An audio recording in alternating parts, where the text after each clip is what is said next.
এই দুনিয়া পরীক্ষা ও চ্যালেঞ্জে ভরা। কখনো কখনো আমাদের জীবনে এমন মুহূর্ত আসে যখন আশা একেবারেই ক্ষীণ মনে হয়। কিন্তু যারা সত্যিকারের বিশ্বাস রাখে তাদের জন্য আল্লাহর রহমতের দরজা কখনোই বন্ধ হয় না। এটা এমন একটি গল্প যা দোয়ার ক্ষমতা, অটল বিশ্বাস এবং আল্লাহর প্রতি তাওয়াক্কুলের অসাধারণ উদাহরণ। ভিডিওটি না টেনে মনোযোগ দিয়ে শুনুন।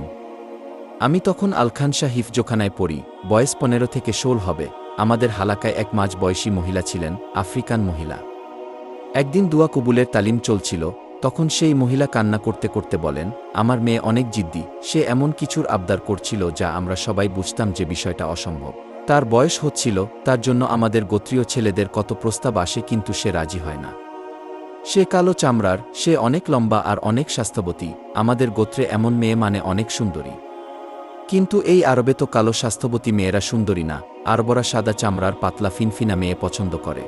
তো আমার মেয়ের ইচ্ছে সে আরবের সুন্দর ফর্সা চামড়ার ছেলের বউ হবে। তাকে অনেক বকা দিতাম, বুঝাতাম যে এমন আশা করলে জীবনেও বিয়ে হবে না। মেয়ে বলতো আমার বিয়ে তোমরা দিবা নাকি আমার আল্লাহ দিবেন।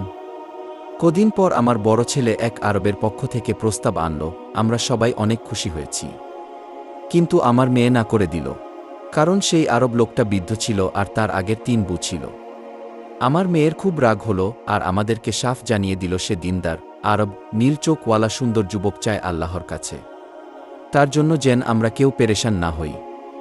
আল্লাহই এনে দিবে তার এই স্বপ্নের রাজপুত্র। আমরা বুঝেছিলাম ওর আর বিয়ে হবে না। একে তো ও কালো চামড়া, চেয়ে বসছে সুন্দর সাদা চামড়ার আরব। আমরা নিচু বংশীয় গরিব মানুষ আর আরবরা সেই ধনী আর উঁচু বংশীয়। সব না হয় মানলাম, কিন্তু নীল চোখ, এ আবার কোনো পাগলামি। আরবদের বেশি থেকে বেশি খয়েরি চোখ হয়, কালো আর খয়েরি, নীল তো ইংলিশদের হয়। আমাদের তখন মনে হচ্ছিল ও আসলে বিয়েই করতে চায় না, তাই এমন সব আবদার করে। একদিন ওকে অনেক বকা দিয়েছি, গায়েও হাত তুলেছি। আমার মেয়ে কান্না করতে করতে বলছে 1 সপ্তাহের ভিতরেই সে এই বাড়ি ছেড়ে চলে যাবে তার নীল চোখা আরব জামাইয়ের সাথে। আমরা খুব রাগ হলাম, মেয়ে পাগল হয়ে গেছে, মেয়ে বেয়াদব হয়ে গেছে এসব বলে বলে ওকে বকা দিচ্ছিলাম। সেই 1 সপ্তাহ আমার মেয়ে অনেক কান্না করেছে, জায়নামাজ বিছিয়ে, সারাক্ষণ সারা রাত সে কান্না করে করে তার রবের নিকট দোয়া করেছে। ঠিক 7 দিনের দিন তার জন্য এক নীল চোখওয়ালা সুদর্শন আরব যুবকের পক্ষ থেকে বিয়ের প্রস্তাব এসেছে। আমরা সবাই এত বেশি খুশি হয়েছিলাম ভাষায় প্রকাশ করার মতো না। আমি অবাক হয়েছি আমার মেয়ের ইয়াকিন দেখে, ওর তাওয়াক্কুল দেখে আর ওর দুয়ার ক্ষমতা দেখে। আমি বিয়ের দিন আমার মেয়েকে বলছিলাম কি বলে সে আল্লাহর কাছে দোয়া করত। মেয়ে বলল আমি সারাদিন ইস্তেগফার করতাম আর সারারাত আমার পছন্দ ব্যক্ত করে দোয়া করতাম। আর আমার ইয়াকিন ছিল আল্লাহর কাছে সবই সম্ভব। আজ 8-10 বছর আমার মেয়ে অনেক সুখেই সংসার করছে। ওদের বাচ্চাগুলাও অনেক সুন্দর সুন্দর, কেউ সাদা, কেউ কালো, কেউ মাঝামাঝি। কিন্তু মজার বিষয় ওদের সবার চোখের রং নীল। আমরা সবাই একটা ঘোরের মাঝে চলে গিয়েছিলাম এই গল্প শুনে। মহিলা প্রচুর কান্না করতে করতে বলছিলেন আর আমরা মারাত্মক রকমের ইমোশনাল হয়ে পড়েছিলাম। এই গল্প সেই দিন ওই মজলিসের সবাইকেই এমন নাছোড়বান্দা বানিয়ে ছাড়ছিল। রাতের তাহাজ্জুদ আর ইস্তেগফারের কি ক্ষমতা তা এই দুইটা না করে বোঝা যাবে না। এই গল্প আমাদের শিখিয়েছে রাতের তাহাজ্জুদ আর ইস্তেগফারের ক্ষমতা কি।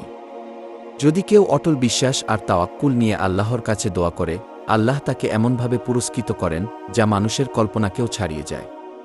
যে কোনো সমস্যায় আল্লাহর কাছে দোয়া করুন, কারণ আল্লাহর জন্য কোনো কিছুই অসম্ভব নয়। আল্লাহ আমাদের সবাইকে সঠিক পথ দেখান। ভিডিওটি শেয়ার করুন প্রিয় কোনো বন্ধু ভাই বোনদের সাথে। এই রকম আরও গল্প পেতে আমাদের চ্যানেলটি সাবস্ক্রাইব করে সাথেই থাকুন। আপনাদের রেসপন্স আমাদের নতুন ভিডিও বানাতে অনুপ্রাণিত করে। আসসালামু আলাইকুম।